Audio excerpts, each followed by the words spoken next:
Ay, isang mapagpalang araw po sa atin lahat. Muntik kaalaman nga pala. Ito na po, no? Mababalik nga ba si Senator Dante Marcoleta?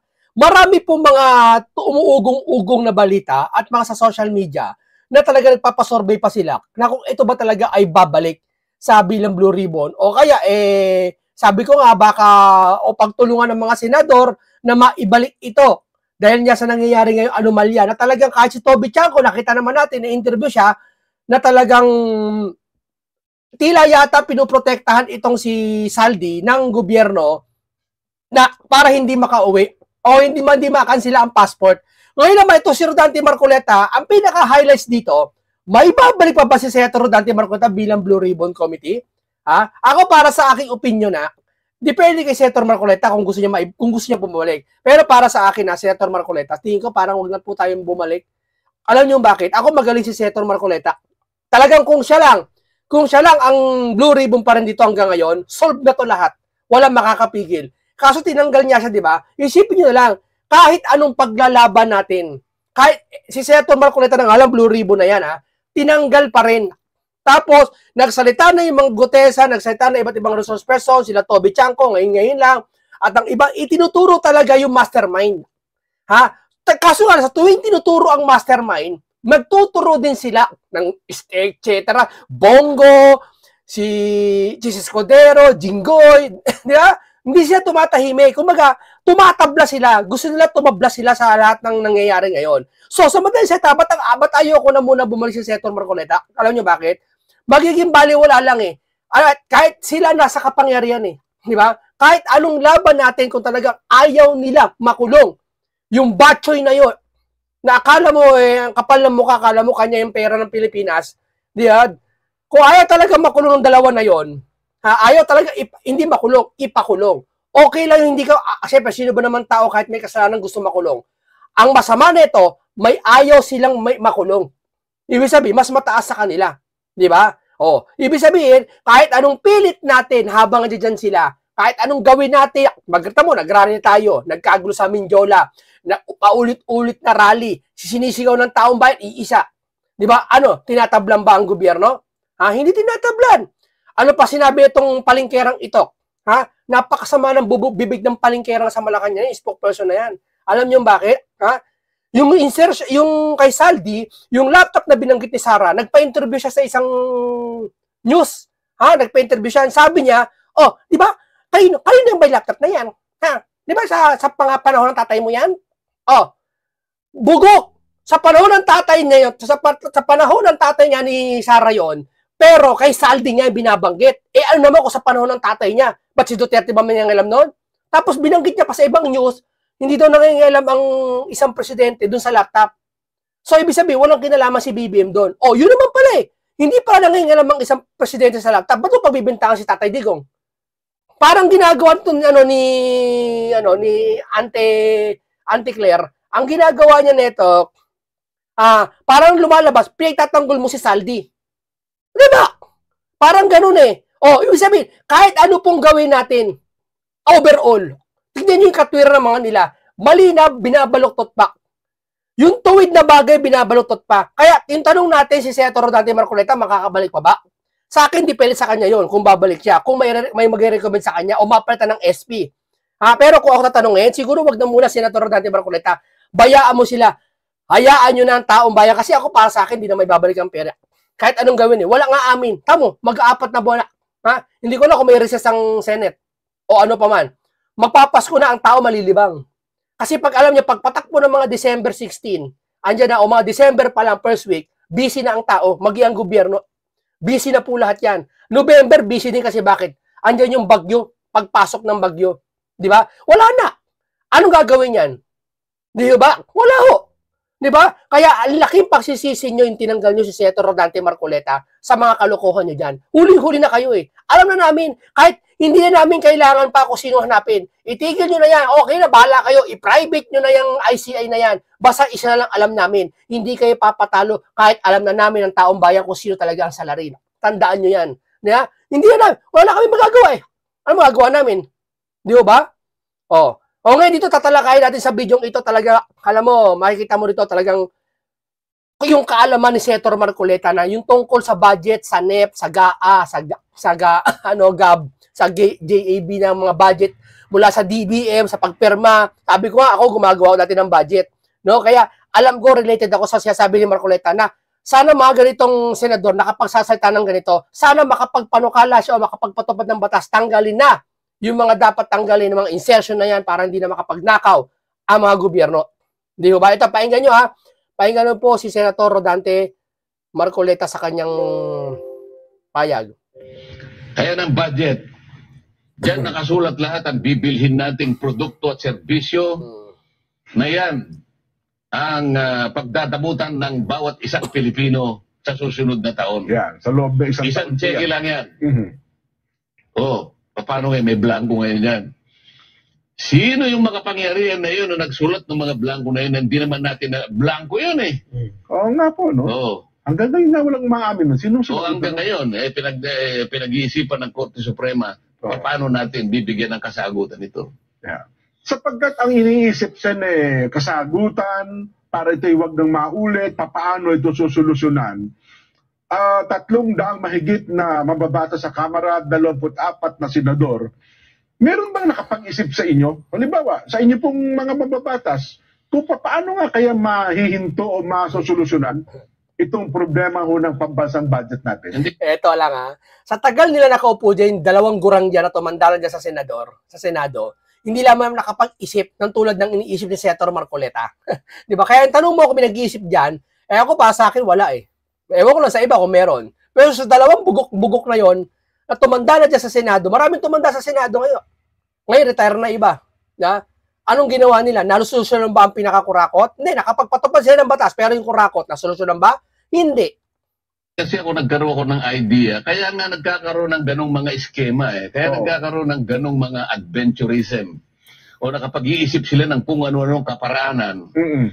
Para nga makagawa sila ng bagay-bagay na kanilang pagsasaluhan.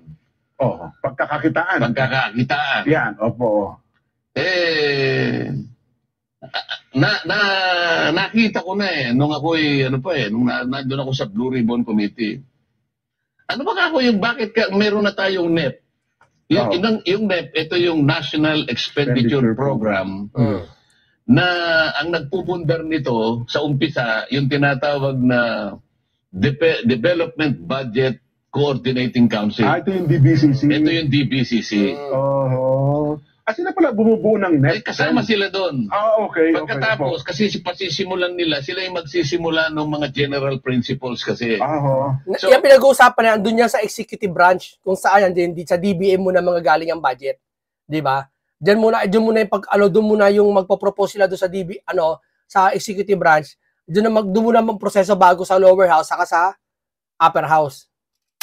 Ang DBCC, sila yung magsasabi ng ating mga economic variables. Yung mga economic assumptions natin, kinakailangan ito yung ating magiging parametro. So sasabihin niya, kailangan ang inflation natin, ang rate of inflation ay kunyari hindi tataas sa 4%. O yung ating debt to GDP ratio ganito. Yung ating ekonomiya, kinakailangan lumago tayo between 5.5 to 6%. Ito yung mga economic variables. So mula doon sa mga variables na yon, magsasubmit ngayon ng kani-kanyang budget ang lahat ng ahensya ng gobyerno. Meron silang pamamaraan dyan, naka-online naman sila eh. Halimbawa, si Nelson, Department of Agriculture. Ikaw naman, DENR. Merong lahat na, DND, lahat na ng ahensya. Magsasubmit ngayon. Ang DBM ngayon, kung siya yung naatasan, na siya yung Department of Budget, magbabudget na lahat ng pondo na yun. Siya magtatala lahat. Ang pinakamalaking patalaan na yan, manggagaling sa Department of Public Works and Highways. DPWH pala. Inamin niya na wala siyang masyadong control doon sapagkat specialized agency daw ito. Kaya minsan, pinagtatalunan, paano specialized yan? Bakit wala kang kinalaman dyan? Lahat ba ng itinala niyan? Wala ka bang karapatan para tingnan yan? Sabi ko ng DBM, ikaw ang budget eh. Ikaw nakakawin. Di ba pinagmulan natin yung mga economic variables, yung economic assumptions na sila ngayon ang magiging guideline natin. Kaya natin inilatag ito. Kami na pinakapundasyon eh. Oo, lahat nakaano eh. Alam mo ito yung budget na yan, saan ba nagsisimula talaga ang budget na yan? Di ba? Una sa DBM yan, di ba? Hanggang sa magkatapos din sa DBM din at magkatapos yan eh. Kasi sa budget ko, paggawa ko ng budget kasi sa syudad, gumagawa po kasi ako ng budget talaga, sabi ko, sa LGU. Di ba? Andiyan yung maraming mga tatawag na pasingit. Alimbawa ako, gumagawa ako ng budget. Merong gusto silang isingit sa yung boss mo. Boss, meron ka bang bibili na upuan ngayon? Sige, magsingit ka ng 8 upuan dyan. I-edit ko lang sa computer 8 upuan. Tsaka, ipur-propose yun. Diba? Yun na, ako para sa akin, yun, singit na lang yun. Pag i-insert mo na lang yun doon sa budget na ginagawa mo. Ibig sabihin, kung ibang ito sa national ito, hindi ko alam kung gaano kalaki. Yan, kaya bilyon na nga pinag-uusapan dito eh. Ibig sabihin, kung pag may siningit kang isang bagay dyan, kailangan makita. Halimbawa, ito, siningit mo to. Ang halaga nito, halimbawa, 100 milyon. Kailangan makita to. May resibo to. Asan to? Diba? Kung wala, pagpapaliwanagin ka. Diba? Ngayon, itong si Saldi, hindi makauwi. Diba? Bakit? Tatanungin siya, nasa niya dinala yung insertion na yun eh.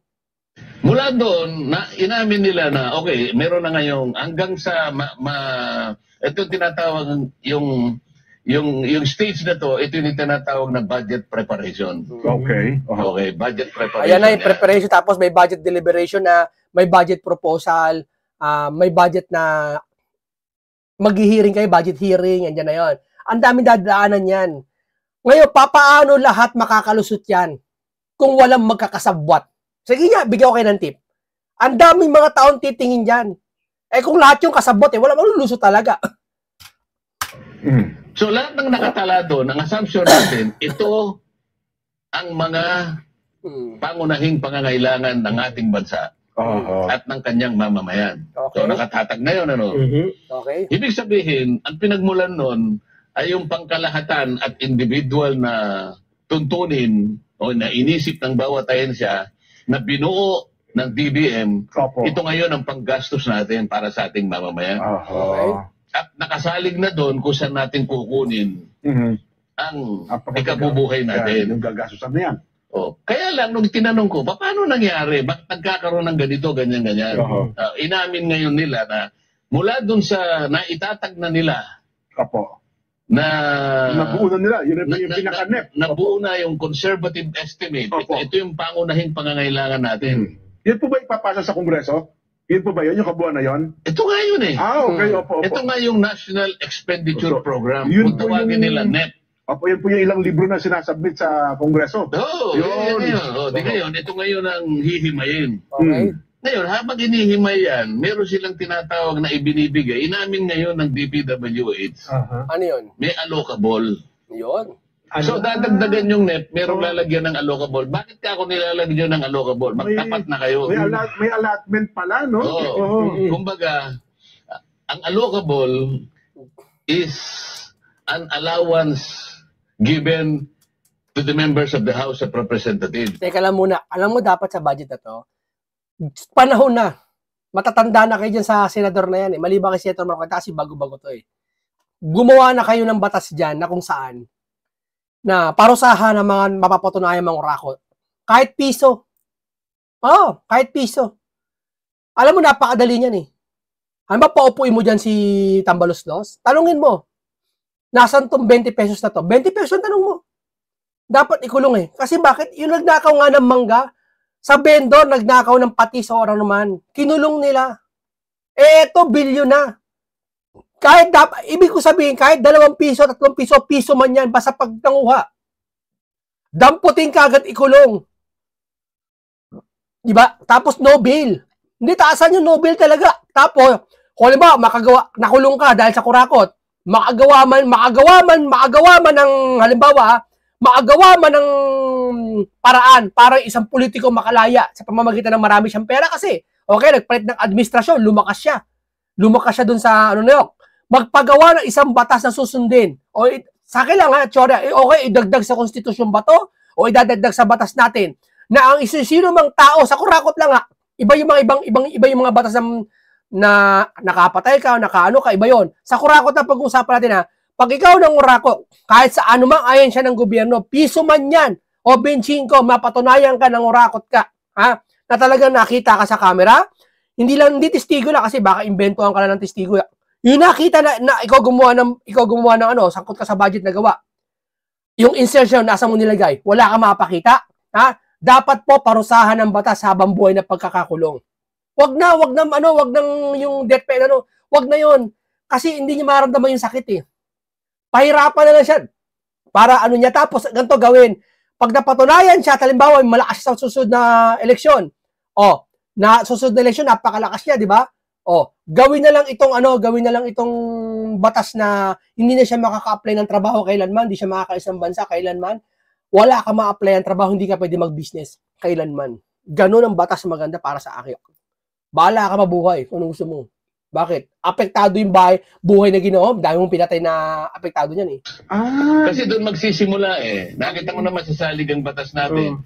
The power of the purse. Tama po. The House of Representatives. Kasi appropriations ito. Yes po, yes. So pagka-appropriations, fiscal o private nagsisimula, House of Representatives. House of Representatives. So ba't ka ako nagkaroon naman kayo ng ganung patakaran? Kasi po para hindi na po mamolestya yung aming mga inilatag. Para hindi na po kayo manggulo. Hindi na pa kaya naman. Halimbawa, na lang kayo ng si Congressman Nelson Lubaw. Teka muna, bakit nilagay mo yung ganyan yan? Paano yung distrito ko? Yan.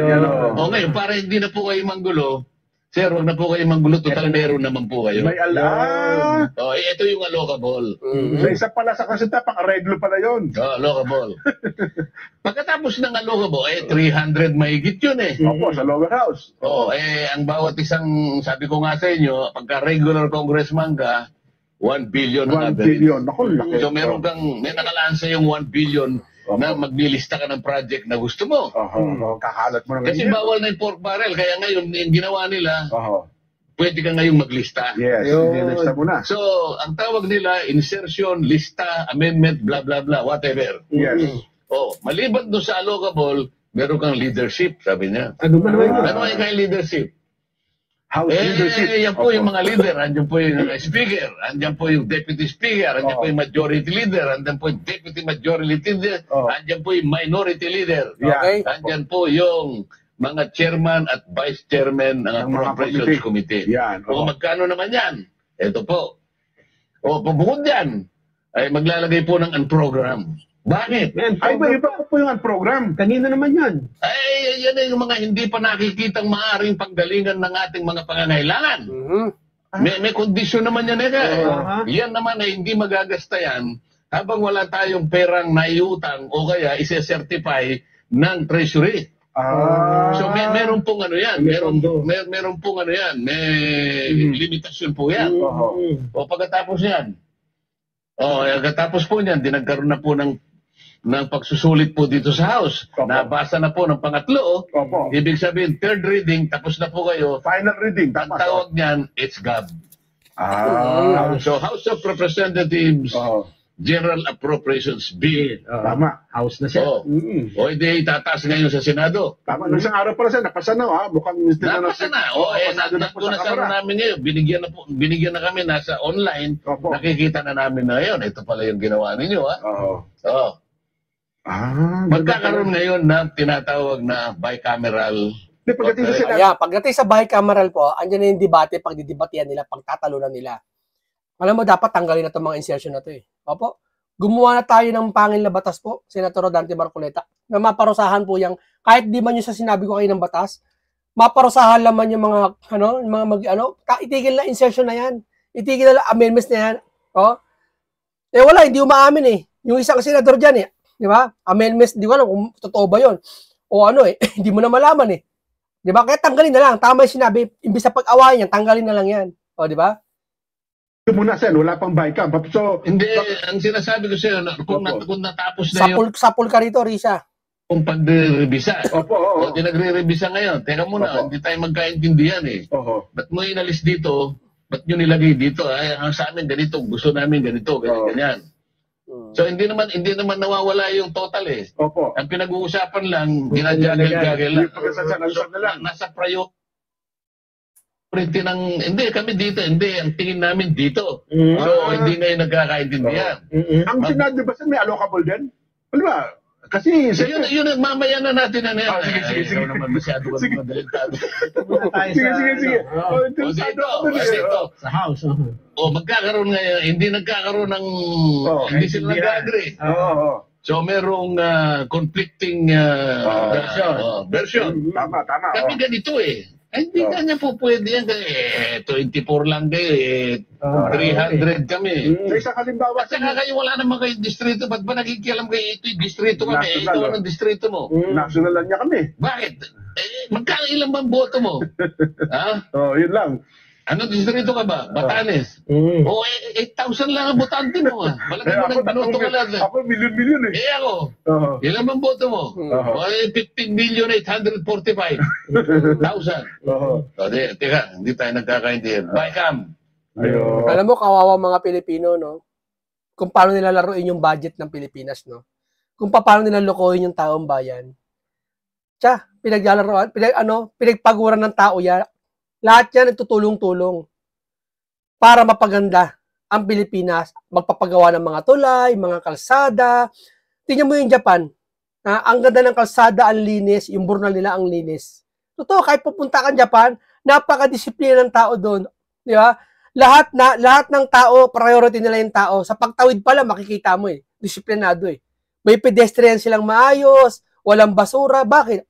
Kasi yung budget nalalagay sa tama Hindi na pupunta sa bulsa ng isang politiko. Di ba? Parang ganito lang yan Inutusan mo halimbawa yung tao mo sa hardin mo. 2 tauhan mo, inutusan mo bayad nyo, babayaran mo. O binayaran mo, tag-1,000. Linisin mo ang yung halaman ko dyan sa buong paligid ko, yung hardin ko, linisin mo. So, binayaran mo, tag-1,000, may 2,000 kang budget. Pagdating mo, hindi malinis. Bakit? Yung binigay mo palang 1,000 sa kanila, kinurakot lang nila, kinurakot na magpapasahod. So, wala nagtrabaho para sa sardin mo. So, ano mangyayari? Kalat, madumi yung paligid. Tama, sira-sira. Yung ipapaayos mo, walang pang-ayos kasi binigyan mo ng budget yung pang-ayos, hindi inayos. Nakikita mo, apektado lang sa lugar na yun. Ganyan nangyayari sa buong Pilipinas.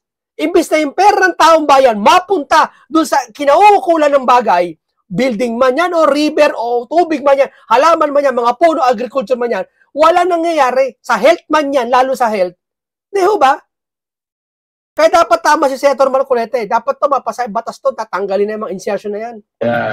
Isang halimbawa niyo dyan, halimbawa yung pondo ng DMW, di ba? Nasabi niyo, pondo niyo, hindi, gusto namin, taasan. So, hindi sinabi ko, yung action fund ninyo, bakit 2.1 billion lang? Alam mo, yan sa 2.1 na yan hindi ka makakarami na nga. Kasi ang kailangan mo ako ay mga in-house lawyers. Yan, opo.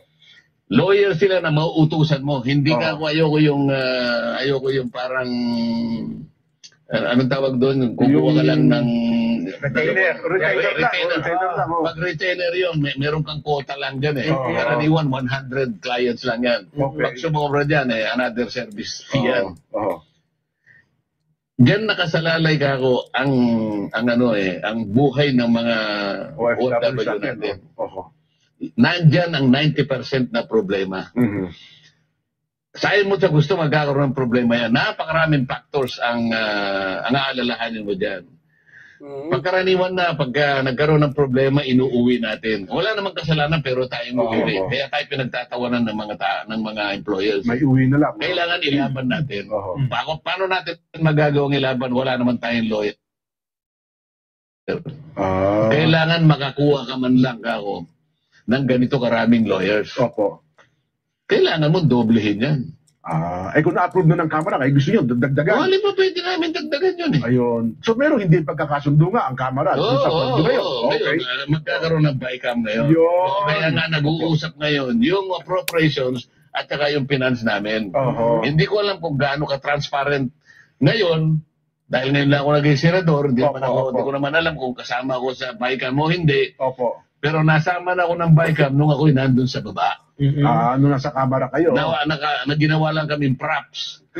Pinakain kayo namin, pinakain ng marami. Hindi man namin alam kung ano pinag-uusapan Basta kain na kami ng kain Kaya nung na, sinasama nila ko, ayoko na ako sumama dyan.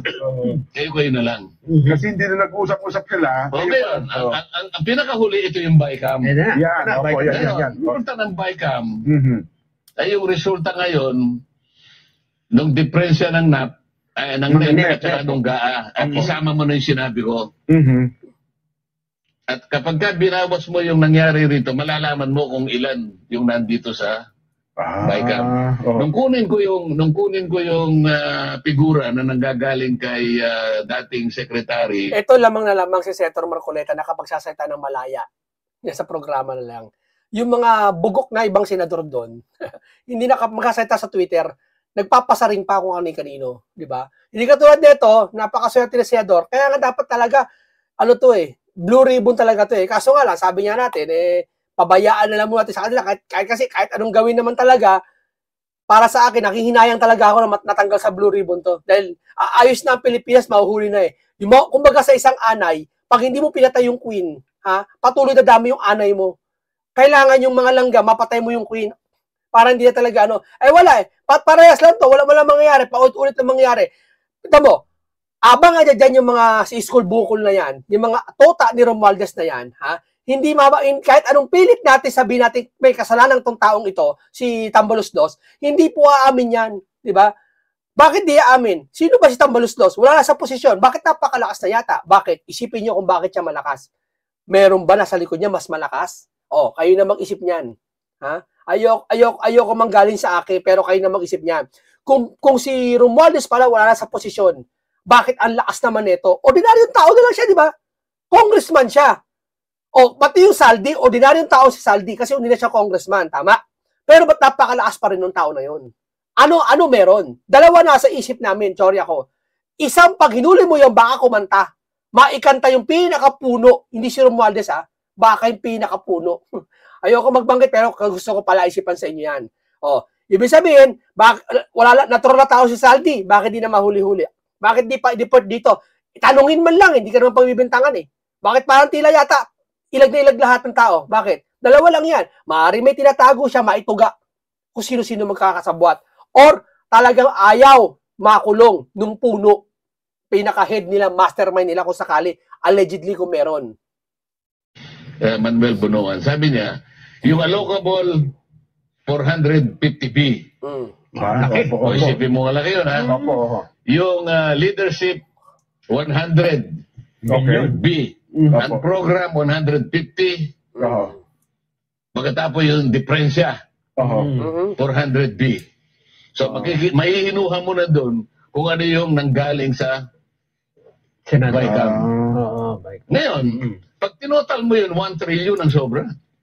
Kanina nagsimula tayong mag-analyze. Tama, oo. Inassume na natin, ito na ang pangangailangan ng produkto, ng serbisyo, ng halos lahat ng mamamayang Pilipino. Ito na ang makakasapat.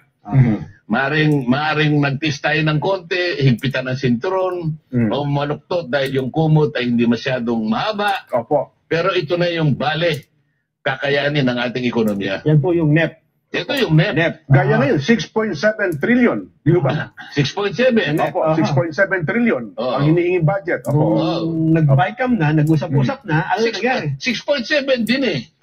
Ang nagiging problema, may nawala doon sa mga, merong naidagdag. Hindi naman nababago yung kahilingan nila Sen, di ba?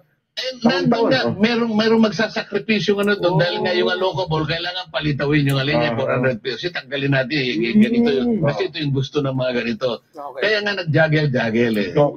So, pagka naumpisa na yung pagpapalitan ng ganito, ito yung allocable. So, natupad yung allocable. Pero nagsakripisyo, yung dating inisip na para sa tao. So, naapektuhan pala yung proposal na galing mismo doon sa... Mawawala talaga eh. Kung naniniwala tayo na 6.7, yun ang talagang pangangailangan natin. Talagang ideal. Ay bakit merong allocable? Ba't merong unprogram? Daming kalokohan ng gobyerno, Teka muna, daming kalokohan ng gobyerno, Talagang itong gobyernong ito... Kung itang insertion, di ba? Okay. So, pagka naumpisa na yung pagpapalitan ng ganito, ito yung allocable. So natupad yung allocable. Pero nagsakripisyo yung dating inisip na para sa tao. Teka lang ha. Alam mo, kung lahat tong maayos, di ba sabi ko nga, bibigyan ko example. Pag nag-grocery ka, may budget ka, halimbawa, budget mo 5,000 budget. Sa 5,000 grocery budget, di ba sagana na? Medyo sagana na. Alin, yung grocery nyo, pamilya. Tama? May mga dilata na doon na yung sabon, doon na yung lahat, di ba? Pero hindi pa talaga sasapat yung 5,000 na yon. Pas talagang saganang-sagana. Tama? Kung halimbawa yung 5,000 budget mo sa pang-grocery mo, sapat na sa inyong pamilya, pang isang buwan. Halimbawa may nangurakot sa 5,000 na yon, binawasan ng kalahati. So, magkano na lang? Halimbawa, 2,500.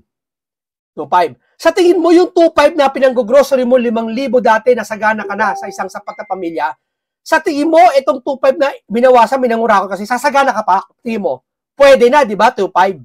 Pero kung may nangurakot pa, 1,000 na lang, tipid na tipid ka na. Sino maapektuhan? Hindi lang ikaw, pati yung pamilya mo, anak, magtipid ka muna. Itlog-itlog muna tayo. Kasi wala tayong pagkain, kasi wala tayong budget masyado. Ganon din ang bansang Pilipinas. Sa kakakurakot nila sa budget na to, kakapasok nila kung ano-anong pinipapasok nila dyan sa budget na yan, sa kakakurakot nila mga kababayan, natitipid ang Pilipino. Imbis na mapunta sa Pilipino, yung dapat pangangailangan nila o sa health man yan o kung saan man yan, napupunta sa bulsa ng politiko. So, ano mangyayari? Magtitipid. Titipirin yung Pilipino. Yung kalsada, ayos, sisirain. Di ba? Ganun ang example ng budget na to. Pinadali ko lang usapan. Di ba? Yan. Kailangan, ano mangyari? Yung nagtatanggal doon sa budget na yun, para yung 5,000 pang grocery mo, tanggalin na yon. Yung tao na yun, kung sino pupirma doon, tanggalin na yon. Apektuhan pala yung proposal na galing mismo doon sa... Mawawala talaga eh. Kung naniniwala tayo na 6.7, yun ang talagang pangangailangan natin. Talagang idea. Eh bakit merong allocable? Ba't merong unprogram? Ba't merong leadership? Di ba? So, ang dapat ako, siguro kung akong tatanungin nyo ngayon, para masolusyonan ito, Sen. sa panig ng mga senador, halimbawa, ako, ngayon pa lang, isasuggest ko na sa kanila. Total, pinag-uusapan natin ang insertion, yung amendment, yung palistahan, over and above, yung NEP. At merong nagkakaroon ng konting alingasgas dyan, merong pumalag dyan kasi may nagsabi na yan ay hindi mabuti, yan ay pinagmumula ng ganyan. Lalo na yung salitang insertion, nagkaroon siya ng negative connotation. Bugok eh. Bugok yung senador na yun, si Boy Tagaw sa kasi school bukol. Bugok talaga yun. Okay, pagbubuling kayo ni Senator Marcoleta. Isiningit kasi dating eh. Parang isiningit. Hindi naman kailangan isiningit. Pagkatapos, nababanggit palagi ang insertion, lalo na yung program na associate ngayon dun sa mga flood control projects. Kaya merong isang senador na sinabi niya, bubusisiin ko yan. Lahat ng mga senador kanya sa 2025 budget, nagkaroon halos lahat ng insertion. So negative yun. Kasi yun nga, ang dating na kanya sinabi. Ngayon, siguro sa akin, dahil nagkaroon sila ng pagtatalo tungkol dyan. Although sinabi noong Senate President, hindi naman yung insertion or amendment, yan naman ay parte ng budget process. Kung parte ng budget process, bakit merong nagsabi na bubusisiin niya? Di ba? Bukod sa nalilito yung mga tao sa pinagsasabi ng mga dalawang bugok na yon, hindi nila alam kung ano pinagsasabi nila. Di ba? Parang pinalilitaw nila insertion, masama. Ano ba talaga? Ngayon, itong si Anthony Taberna, itong si Risa, palag ng palag. Kaya nga patunayan mo insertion na yan, Risa, kung talagang hindi masama yan. Di ba? Kasi dapat meron ka, sabi ko nga sa inyo, kung talagang kumuha ka ng pera o insertion ka sa sarili mo, naglagay ka, may resibo ka ipapakita. Ito, pinaglaanan ko yan. Di ba? Ganun lang yun. Yung dalawang bugok. Paano yung dalawang bugok na yun? Hindi pinagbulol kayo ni Senator Marcoleta. So, bakit may nagsabi na kung bakit pinayagan yan? Ibig sabihin, kung pinipigilan niya... Magaling tong taong ito si Senator Marcoleta, matalino. Kesa ipapait mo Blue Ribbon, si Erwin Tulfo, Bendalo. Nako, kita mo naman, pabor na pabor sa kanya si Remulla. Yes, sir. Sa tingin mo, pag si Erwin Tulfo pinagpatuloy ang Blue Ribbon, May imbestigahan ba ng tama? Ha? Eh kung isipin natin, tsorya natin, magkakasabot si Erwin, si Remulla, si mga tatlong bukol dyan, stool bukol dyan. Paano? May patutunguhan pa ba? Kahit Blue Ribbon Chairman si Marcoleta, walang patutunguhan kung ginusto nila na wag mapagbintangan si Tamba at si Saldi. Pag ginusto nila, wala tayong magagawa. Kaya si Senator Marcoleta, paubayan nyo sa kanila ang Blue Ribbon. Hayaan nyo taong bayan, humusga sa kanila. Dapat na hindi nangyari yon, hindi tama. Masama. Oo. Di ba? Sen, may nagagalit na senador kapag ka sinabihang meron kang insertion eh. Hindi kanya, amendment yan eh. Para bang may pagkakaiba. No. Kahit wag mo nang gamitin ng insertion. Amendments na lang. Hindi, wag mo rin gamitin ng amendment. Gumamit ka ng iba. O sabihin mo, saging na saba. Hindi yun eh. Nadagdag din yun eh. Opo. Di ba? Parehas naman saging din yun. Magkaiba nga lang ng konti. Iba mo doon sa dating nakalista yun eh. Yun. Binigyan ka ng kapamahalaan na maglagay ka ng sarili mo eh. Dati wala naman yun eh. Di ba? Nung ginagawa yung NEP, kinonsulta ka ba? Hindi ka naman tinanong eh. Bakit nung bago matapos ang GAA, bakit ikaw nakapaglista ka? O ibig sabihin yan, nakapanaig din yung kagustuhan mo eh. So masama ba kung halimbawa, ako bilang isa sasabihin ko, pasimulan po natin yung transparency. Okay. Halimbawa, sabihin ko sa mga kasama ko, at least sa Senate. Opo. Wala akong kapag... Ito, ganito lang po muna tayo, no? Dito, ibig sabihin ito si Senator Marcoleta, na ipapaliwanag niya sa taong bayan. Yung mga taong bayan, ano ba talaga ang budget? Ngayon, nasabi ko nga, pag may kumukupit, may nalulugi, may nagugutom na pamilya. Sinample ko kayo na sa grocery, pag nabawasan yon, ang apektado yung pamilya mo. Ganun din, pag nabawasan yun sa budget ng Pilipinas, apektado taong bayan. Yan ang walang puso mga tong politikong ito. Di ba? No? Hanggang dito lang po tayo. Paalam.